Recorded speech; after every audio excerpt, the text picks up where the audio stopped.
అదే RTV app వార్తల్ని క్షణాల్లో చదివే అవకాశం ఉంటుంది. ఒక న్యూస్ పేపర్, ఒక టెలివిజన్ ఛానల్ మీ చేతుల్లో ఎప్పుడూ ఉంటాయి. మన ముఖ్యమంత్రి చంద్రబాబు నాయుడు గారు మరి అతి తీవ్రంగా ప్రచారం చేస్తూ ఉన్నాడు. నాకు తెలిసినంత వరకు భారతదేశంలో ఏ ఇతర రాష్ట్ర ముఖ్యమంత్రి కూడా ఇంత పెద్ద ఎత్తున ప్రచారం చేయలేదు. మొన్న ప్రధాని మోడీ గారిని ఆహ్వానించి భారీ ఎత్తున సభను కూడా కర్నూలులో ఏర్పాటు చేశాడు.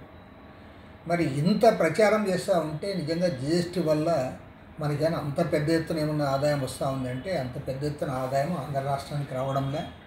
మన రాష్ట్రానికి గత మాసంలో 3,500 కోట్లు వస్తే ఈవెన్ తెలంగాణలో 5,100 కోట్లు వచ్చిందంటున్నారు. ఒరిస్సాలో 5,700 కోట్ల రూపాయలు వారికి జిఎస్టీ ద్వారా ఆదాయం వచ్చిందని చెప్తా ఉన్నారు. మహారాష్ట్రలో 27,000 కోట్ల రూపాయల ఆదాయం వచ్చిందని చెప్తా ఉన్నారు.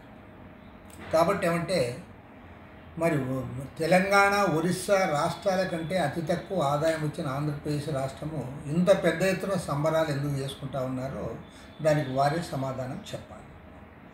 పోనీ ప్రజలకు ఏమైనా లబ్ధి జరిగింది అంటే సాధారణ ప్రజలకు పెద్దగా లబ్ధి జరిగేది ఏమీ ఉండదు. ముఖ్యంగా బిలో పావర్టీ లైన్లో ఉన్న కుటుంబాలకి అంత పెద్దగా ఏం జరగదు. ఎందుకంటే ఆంధ్ర రాష్ట్రంలో 1,68,00,000 కుటుంబాలు ఉంటే అందులో 1,46,00,000 కుటుంబాలకు ఇవాళ వైట్ రేషన్ కార్డ్స్ ఇచ్చారు. కాబట్టి ఏమంటే దాదాపు 60 లక్షల మందికి పెన్షన్లు ఇస్తూ ఉన్నారు. కాబట్టి అల్పాదాయ వర్గాల వారికి జిఎస్టీ సడలింపుల వల్ల వారికి పెద్దగా ఒరిగింది ఏమీ లేదు, అంత పెద్దగా వచ్చింది కూడా లేదు. మరి అటు ప్రజలకి పెద్దగా ఉపయోగం జరగకుండా ఇటు ప్రభుత్వానికి పెద్దగా ఆదాయం రాకపోయినా సంబరాల పేరుతో 100 కోట్ల రూపాయలు ఖర్చు పెట్టి చంద్రబాబు నాయుడు గారు మరి ఇంత ఓవర్ యాక్షన్ ఎందుకు చేస్తూ ఉన్నాడు, దానికి ప్రజలకు సమాధానం చెప్పాలని డిమాండ్ చేస్తూ ఉన్నాడు. అన్నిటికంటే ముఖ్యంగా వీటన్నిటిపైన కూడా ప్రజలు వీటన్నిటి తెలుసుకోవడానికి సాధారణ ప్రజలకు దీనివల్ల ఏం లాభం ఉందో నువ్వు చెప్పలేకపోతా ఉన్నావు.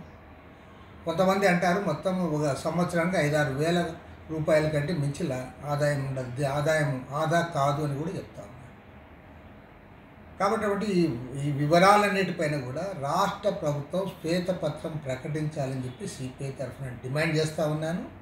ముఖ్యమంత్రి చంద్రబాబు నాయుడు గారు పదే పదే నరేంద్ర మోడీని పొగిడేదానికి చేస్తూ ఉన్నాడు. ఆయన్ని సంతృప్తిపరచడానికి కోట్ల రూపాయలు ఖర్చు పెట్టి అటు విశాఖపట్నంలో, ఇటు విజయవాడలో, ఆ తర్వాత కర్నూలులో ప్రతి దగ్గర కూడా సభలు సమావేశాలు జరిపి కాలయాపన చేస్తూ ఉన్నాడు తప్ప నికరంగా మీరు ఏమి సాధించారు కేంద్ర ప్రభుత్వం నుంచి? అసలు గత 11 సంవత్సరాల నరేంద్ర మోడీ పరిపాలనలో ఈ రాష్ట్రానికి ఒరిగింది ఏమిటో దానిపైన ప్రజలకు వివరిస్తే బాగుంటుందని చెప్పి కోరుతాం. తెలుగులో ఫాస్టెస్ట్ న్యూస్ ఇప్పుడు కొత్త అవతారంలో 5 సెకండ్లోనే పూర్తి వార్తా సమాచారం మీ చేతిలో. సోషల్ మీడియా ట్రెండ్స్ మీ కళ్ళ ముందుకే live TV and voice search ఆప్షన్స్తో ఇప్పుడే డౌన్లోడ్ చేయండి. యాప్ లింక్ డిస్క్రిప్షన్లో ఉంది.